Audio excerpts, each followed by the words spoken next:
Episode 2, so let's talk Gathering Zones. So, I was going to initially do a deep dive into each of the Gathering Zones and Combat Zones separately. However, instead I'm going to combine them all into one video because one zone can't possibly fill up one video, unless I complain about all the lack of thought that I think that the zones have in terms of level design. Don't get me wrong, I'm actually not saying the zones are bad by any means here. I'm saying that they don't really have anything by themselves due to their level design. So let's talk generally for a little bit. What is the level design of the Gathering Zones like? Well, sorry to disappoint, there is basically no level design principles existent in the levels themselves. Here are things they consistently share, however. Note, I am not counting Halfya Lake as a Gathering Zone as it has different rules to the rest of the zones. Also, the only real level design principle that any of the zones follows is some degree of guiding the player to a location. The zones have no linear areas that actually encourage you to go places, except for a few cases that I will get to. So, let's go into these points. Each Gathering Zone has at least 2 Ryuko devices, with the exception of West Aleo that has 3. Central Aleo technically has 3 as well, but I'll explain why I'm only counting 2 in a little bit. Each zone has some degree of water or seafood. Each zone also has 3 locations to gain skill points from, except North Aleo, which only has 1. Each zone except Central Aleo has a mag. West and North Aleo have no player guidance either on the map or in the world. Central Aleo, you could argue, has it due to the Aleo City gates being positioned in the correct locations for the cocoons to be visible when leaving the doors, and also has a river and underpass that happens to lead to where the cocoon in North Aleo is, and the underpass leading to the Ryuko device in North Aleo. And South Aleo actually, for the most part, is pretty well designed. The props where props are due. There is a lot of guidance leading players to the correct locations. And before I go onto the individual zones, I will note that the mag does have the sonar feature, which is a degree of player guidance. However, the sonar feature should be mainly for resources, as that would be more helpful. I personally didn't even realize that the mag had a sonar feature until I'd already found all the locations. So, it needs to be more clearly described in the game to players, so that way they know and can rely on the mag sonar feature. Otherwise, onto the individual zones.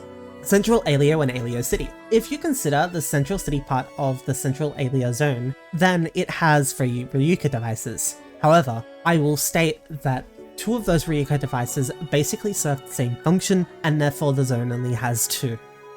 Otherwise, if you consider them both the same zone, I give them props as well. Otherwise, the Central City is the zone that's designed well, and then Central Aleo itself is mostly not designed okay. Otherwise, I'll consider them both the same zone, as that is how I feel that they interact, and also interact with the other zones perfectly as well.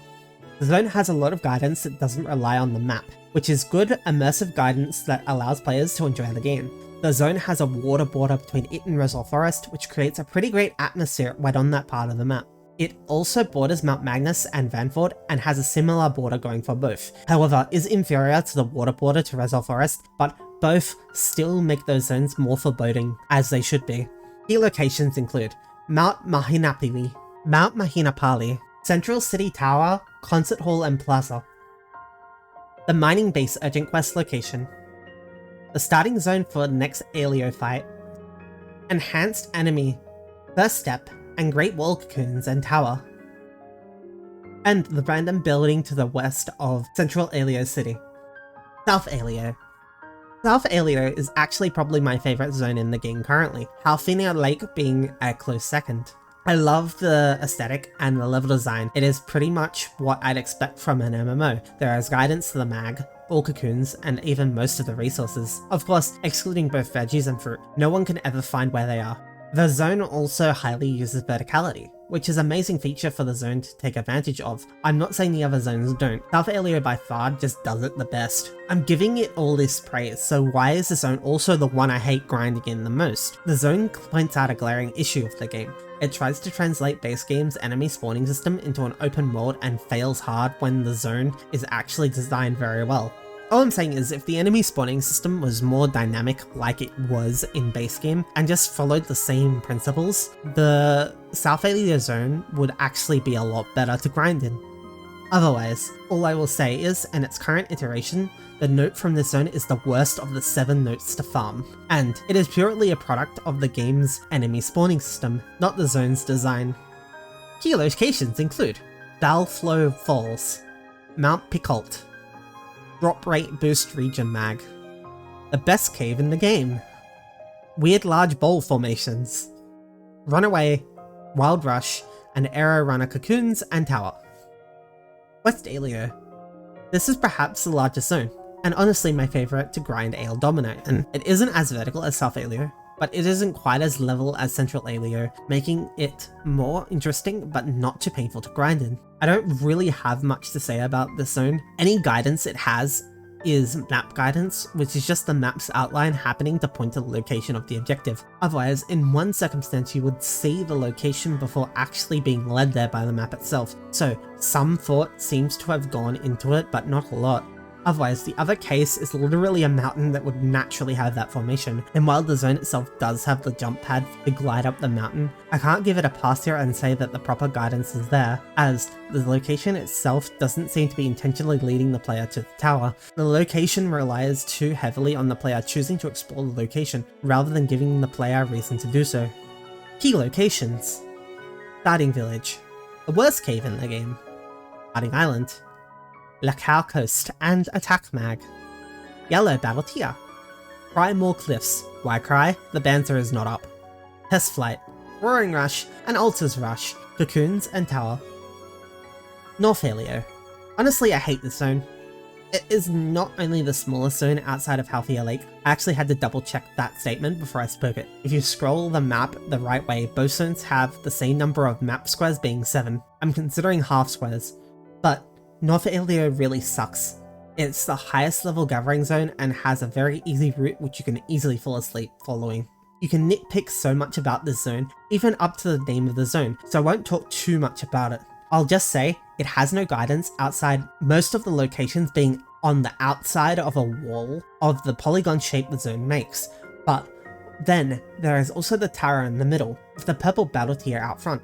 Now, this would usually be good guidance. You can see the tower from a distance, and the tower is visible on the minimap and map in general.